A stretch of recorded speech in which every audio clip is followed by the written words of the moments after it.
This is how to fix a oven that isn't getting the right temperature. You set it for a certain temperature and it's either too low or too high. It could be that you have to replace the temperature sensor. So we have the broiler element glowing nice and bright, but when we look at the digital readout, it's not the same as on the analog temperature sensor. So we're going to remove the oven door and then pull these latches back. I'm prying them back with a standard head screwdriver, and that's going to help me to remove the oven door. Pretty easy to do.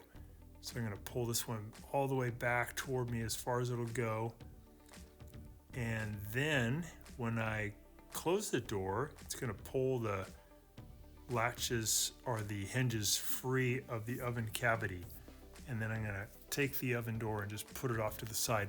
You don't have to do this, but it just gives you a little bit more room to work. I'm going to remove the upper rack, get that out of the way, and then I just have to remove 2 screws.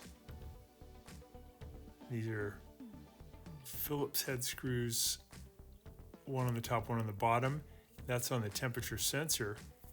And then I can pull the sensor out. I want to do it very slowly, very carefully, because I don't want it to become disconnected. I want it to come out really slow so I can get the modular connector to be exposed. And I can reach in and I can pull the 2 halves apart, so that'll allow me to plug in the new sensor. So it's very modular, very easy to do. I'm just going to pull those 2 apart. And now got the new one hooked up just by pushing them together, and I'm going to push the wire and the connector back into the firewall and then add those 2 screws back. And now we'll put the door back.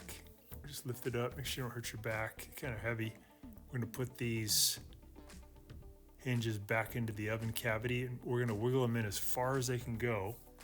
And then we'll open the door all the way to 90 degrees. And then we're just going to push down on the 2 latches. I'm going to push them in toward the oven cavity. And then we can test the door. We can shut it, make sure that it moves correctly. It looks good. And now we can set it for heat and then check the digital against the analog to make sure they're the same. And that's a quick and easy cure that doesn't cost very much for the part. Watching our video, and please subscribe to our channel when you get a chance, and also click the little bell notification button so we can send you weekly videos on all the different ways of fixing appliances around your home and saving you lots of money. So thanks again for watching, and please also press the like button for our video if this was helpful to you. Feel free to contact me at the email listed below, which is scottthefixitguy@yahoo.com, with any of your questions.